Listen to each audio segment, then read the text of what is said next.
I would like to share with you my thoughts on the latest collection by Pat McGrath that has been announced. I'm not sure when it will be available, but definitely on her official website it's possible to join the wait list. Yeah, let's discuss about the products.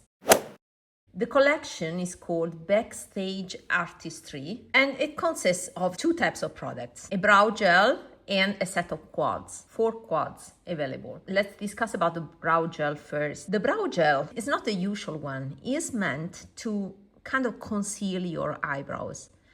So it is available in different skin tones, together with some more editorial colors. Opaque white. It's nice that they specify that it's opaque. It's not a clear brow gel, but it's opaque white, so it makes your eyebrows white. Or is also available in pale pink. I think it's nice. I mean, it's more editorial, so definitely something that I'm not keen on trying, but I wish a normal color was available together with these ones. And you may say, okay, I can use the brown for my brows, but it's not true because this is a warm color.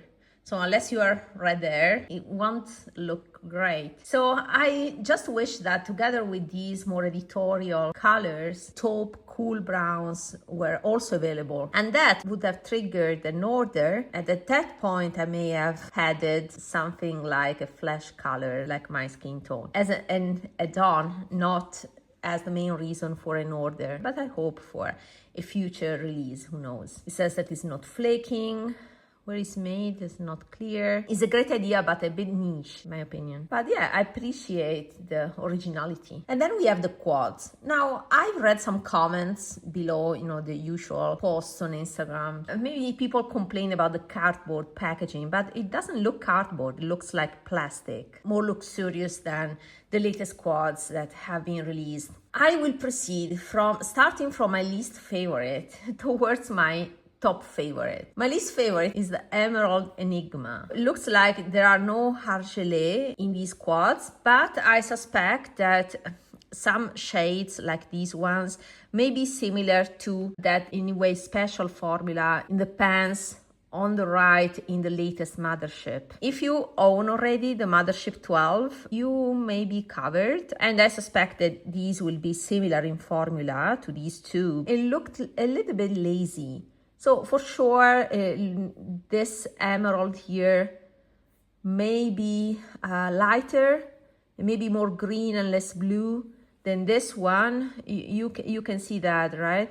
That this green here looks a little bit more blue, but yeah, the difference is kind of subtle. Maybe the gold from these edited swatches is different from these ones, but definitely something that we own from Pat McGrath. Personally, I find it ordinary. I mean, neutral palette with a pop of green and neutral, let's say, color are very Pat McGrath. So the usual reddish brown that I don't like, the usual warm gold, more on the bronzy side, but again, a little bit coppery, and I don't like it. And the usual champagne on the yellowish side. It says innovative hybrid textures. So I will be happy to watch reviews about this, try to interpret what this innovative hybrid textures mean, because it doesn't mean new formula. Innovative can be also the same innovative texture from previous releases. Doesn't mean that is brand new compared to other releases, innovative compared to what we don't know. So it's kind of generic in terms of description. Use wet or dry. Okay, you can do that with most of the eyeshadows. It's kind of redundant if you are a Pat McGrath fan. Let's proceed. The second palette I would like to discuss is this one. There are two kind of special shades here. So I don't dislike this one. It's just that it may be a bit too dark for me. I mean, this salmon pink is something that is quite warm. I should have something similar in my Mothership 2 palette. And these are very nice. I like this one a lot. But, I mean, this rosy champagne is something that we have seen in her old Mothership when she had Argelé. I mean, this is pretty and romantic. I may consider it if I find that these shimmery shades are really unique in terms of colors. It's difficult to tell from here, but this is very nice because there's some pink in it, so it may be more special than it looked on the pan. It says rose tones, ethereal astral finishes. I hate that because, you know, we are used to astral and blitz as terms refer to Argelé shades, and now is all messed up. I'm not sure it's so unique, you know, and I have, again, the same feeling of déjà vu with this palette. So this is something that I like more than the emerald one. It can be an everyday palette for many. And then we have this palette that is my favorite of the three, and it's called Noir Nude. It says Backstage inspired neutrals, sculpting, smoky high essential, and again, this innovative hybrid textures that I don't know. So as you can see here, this looks complex, but also quite chunky in terms of sparkles. You know what I thought? When I saw this palette, I immediately thought of Yves Saint Laurent Captivating Dunes, the amped up version with more sparkles, or the bronze shade that in Captivating Dunes is smooth metallic, and this is more sheer and glittery in Captivating Dunes, and here it has more payoff. This brown is blackened, so it's very sexy for a smoky high, and you can see it's shimmery. It's not metallic like this, but it's shimmery. And then we have the taupe that looks like a neutral one. It may be, yeah, I don't know how different it is from Ultimate Taupe in the Mothership one.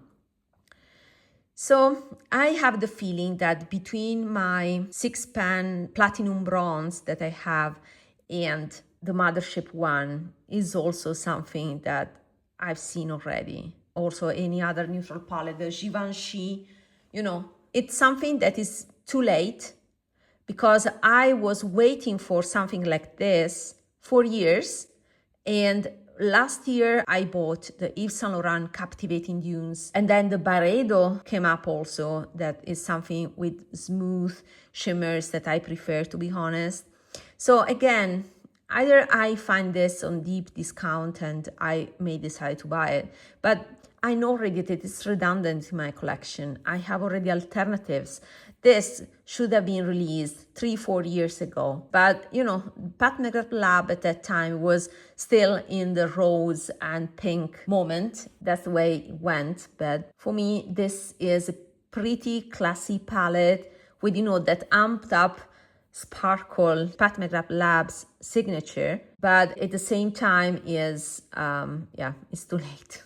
That's my first reaction when I see this palette. So these are the three palettes that are defined as Backstage, Artistry, Luxe, High Quad. Basic neutrals on the smoky side, beigey, taupey side, on the pink side, and then we have the bronze with the pop of color. Notice this, these are called Luxe Eye Quad, and this is called Face Quad. Why? Because the eyeshadows that are safe to be used on the eyes are only the blue ones, while is Face Quad because the pink and yellow are not recommended to use on the eyes. So it says, attention, yellow and pink shades are not intended for use around the immediate eye area. It may be related to the pigments used. You know what this reminds me of? The Colored Rain matte palette. And I have these shades, exactly these shades. I also had bright red. And it was fun, but I never used it. So this is the Playful palette. You can put, you know, yellow and pink on your face. You see here. You have the yellow here and the pink here. But I mean, we have pink blushes, right? And I don't know how comfortable it is to go out with a yellow spot on your face. It's editorial, it's not my vibe. I cannot use on the inner corners because it's not safe to use in the immediate eye area. So I don't know what this palette is for, other than more editorial looks. The blue is very pretty. If you are interested in that Louis Vuitton multicolored black and blue, this has less black. It will be shinier for sure. Acid Azure. That is what looks like from the pictures. Let's see the swatches. Yeah, from the swatches, I'm not satisfied. I don't know, these swatches are blah. But it's from the eye looks. You see how beautiful it is. Wow. So I like this, you know, these multicolor sparkles. But it would be just one shade because the other ones are mattes. I mean, a matte blue, matte yellow, and matte pink. As I said, exactly identical to Color Rain. Too bright, too 80s. And you know what I thought of as a more wearable way to wear a color story like this? Let me pick it up. It's this palette by Chanel, you know? This is the muted light sheer version of that one. So this is the full pigment. And this is watered down, let's say, version. This palette is something that I've used with the exception of the pink, although this is a nice pink, is more gray, not a bright one like that one. But I never used the combination of pink and blue because as I told you in a previous video, I like to mix these blues with brown.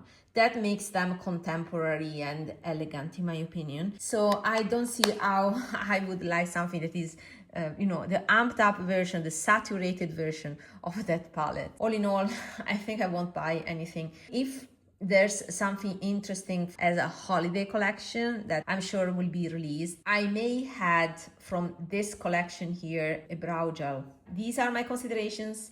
Let me know what you think. I appreciate the creativity because releasing something like the gel is innovative. Releasing something like this, it's very Pat McGrath, to be honest. But honestly, I prefer the Louis Vuitton quads rather than these ones. Let me know what you think and see you in my next video. Bye.